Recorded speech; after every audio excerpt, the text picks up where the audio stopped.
One of the things holding you back from becoming a high performer are all your dysfunctional beliefs about what it takes to become a high performer.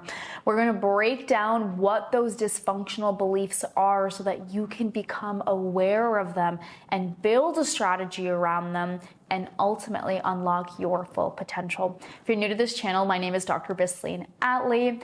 I teach you how to optimize your brain so that you can become a high performer.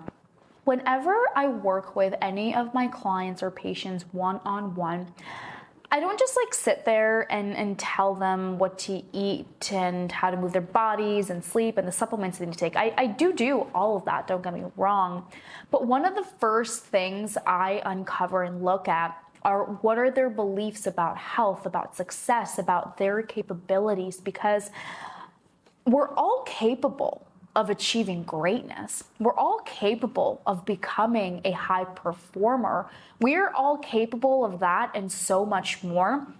But what holds us back from truly unlocking our peak potential are these beliefs, are these dysfunctional beliefs about what it takes for us to get there. And what happens to a lot of us is that we just never uncover these dysfunctional beliefs. So we'll achieve success for a little bit, but then we'll find a way to just pull ourselves back down. And it's kind of like you just take 10 steps back and then, 10 steps forward and 20 steps back. And it's like, no matter what you do, you can't achieve this consistent state and help yourself up level and get to that next stage and step that you want to get to. And this is because of these dysfunctional beliefs. I was once stuck in that cycle of doing well, doing good, then not so good, doing good, then not so good. And the reason for that is because I kept pulling myself back down to what I believed about what it takes to be successful, about what it takes to be a high performer, about what it takes to be healthy. And until I uncovered those beliefs, I just constantly found myself stuck in these cycles. And boy, is it it's so frustrating, right? I know that you know that frustration of just constantly being stuck in that cycle. And you're just like, is this what life is? Life is just me getting better, then not so better, then good, not so good. And I'm just stuck in this same loop of challenges, of triggers. And it feels like no matter what I'm doing, I'm not getting better. It's because of these beliefs.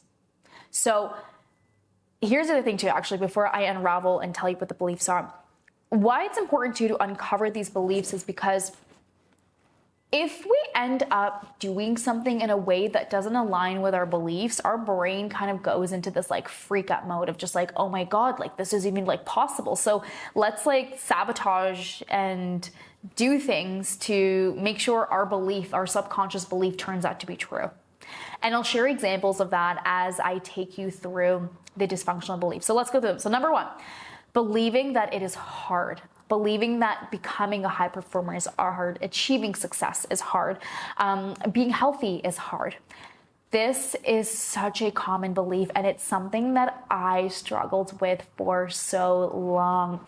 I've always believed that success is hard, that the people who are the most successful, they work the hardest. And don't get me wrong, hard work is important. Whatever you want to achieve in life, you do have to work hard. But there's a difference between working hard and making things harder than they need to be. And when we believe that something is really hard to achieve, we find ways to make it really hard. So for me, for example, because I used to have this underlying belief that success is hard, if I ever had an achievement that felt easy, I would either not let myself feel good about it, or two, I'd find a way to sabotage that achievement so that ultimately I'd have to do something hard in order to actually truly believe that I felt like I deserved it. So dysfunctional. And this was really dysfunctional, especially in me building a business, because I've recently had to take a step back and just simplify everything in my life, because I just realized for the past couple of years, I've made things so much more harder and so much more complicated than they actually needed to be. And so look at this belief within yourself. Do you find a way to make things harder and more chaotic than they need to be? Because they really don't. They really don't need to be. And every time when things feel easy to you, maybe you're losing weight easily and you're like, oh, But your brain is like, cannot compute, this needs to be hard. So you find a way to make it be really, really hard for yourself, or you sabotage your success. If we believe that something is hard to get, then we will ourselves make it be harder than it needs to be to get, because this fulfills our belief of the world.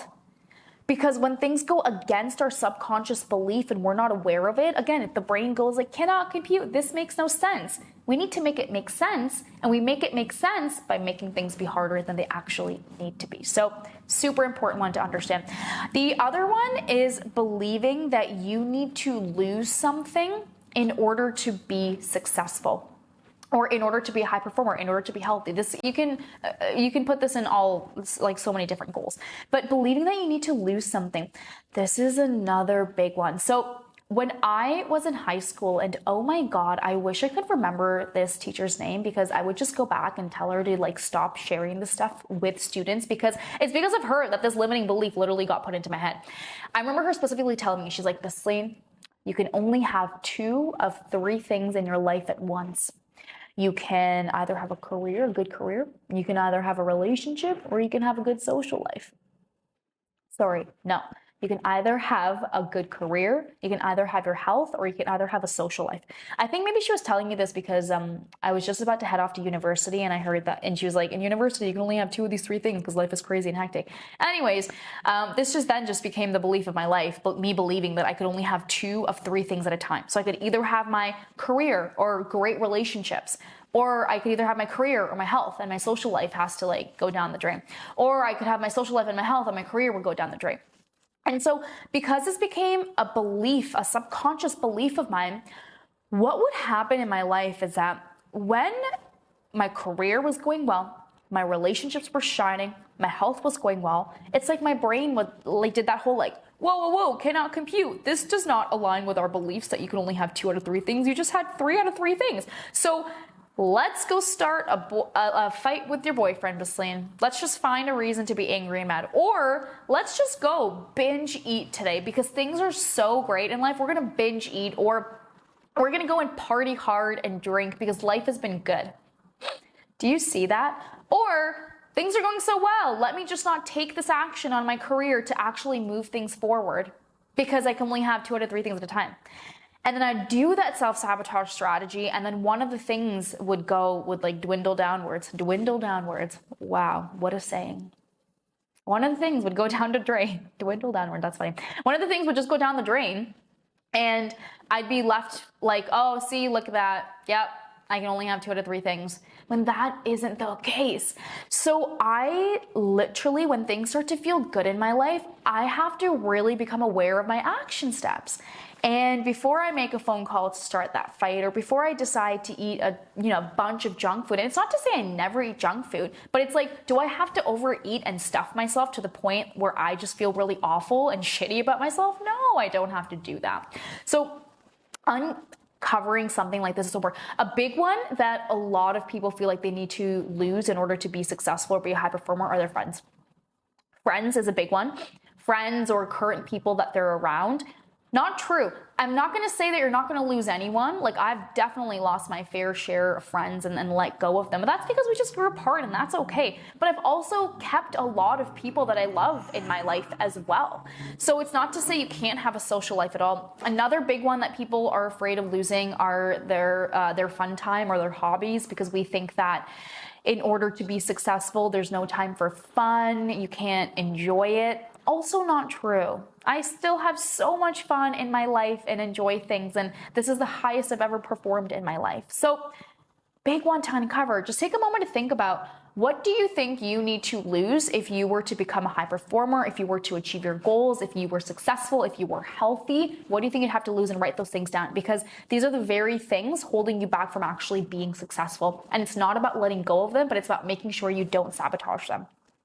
And then the last belief is that you believe that you are just broken, or that your brain just doesn't work that way and you're not capable. Such a big one. A lot of us, and I hate to say this, have really low self-worth, especially when it comes to what we're capable of doing in life. And like, I want to give you a little hug. Like, I'm sorry no one told you that you were amazing and capable, but here I am telling you that you are. You are so amazing. You are so capable, and you have so much greatness within you. If no one's ever told you that, I am here telling you that. And there's nothing wrong with your brain. You are not broken. You are not unfixable. You just need to learn how to support your brain. I've always been the friend that my friends have looked at me, and no, sorry, not always, because I did struggle with depression for a while, so I wasn't always a high performer, but when I became a high performer and stepped into that, I've always had friends tell me like, oh my God, like, how do you get so much stuff done? And I remember a friend in the past once telling me that, wow, Bisleen, you get so much stuff done. Like, it's just amazing how your brain works. And I wish my brain worked like yours. And at that time, I didn't know it, but looking back at that time now, because, I hadn't really delved into all this limiting belief work stuff then. I just told her, oh my God, thank you, you're so sweet. But looking back at it now, I'm just like, oh my God, like, what a limiting belief to believe that your brain just doesn't work like that. And now that I have the knowledge and understand the piece about beliefs and how each one of us has a unique and special brain that needs support, it's just changed the game, because now when people ever say that, I'm just like, you can do just as much as me. You're just as capable. You just need to understand your unique high performer type. And so when it comes to being a high performer, there are 7 different types of high performers. There's the visionary, the leader, the achiever, the connector, the supporter, the analyst, and the perfectionist.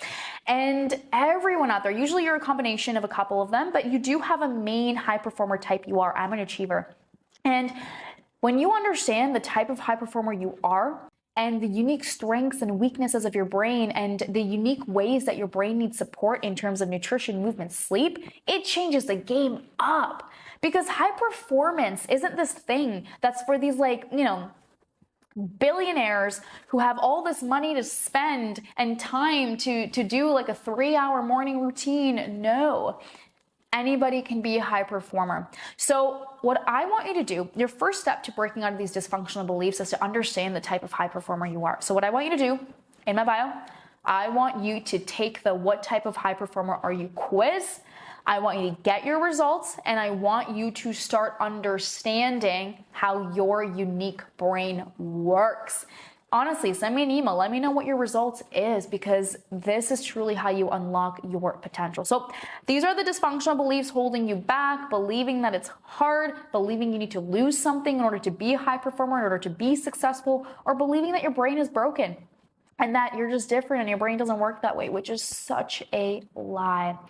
I hope that this video really opened up your eyes to the different beliefs holding you back. Spend some time, reflect on it. Honestly, comment below and let me know what beliefs you really resonate with, because this and understanding this is how you truly unlock your limitless potential.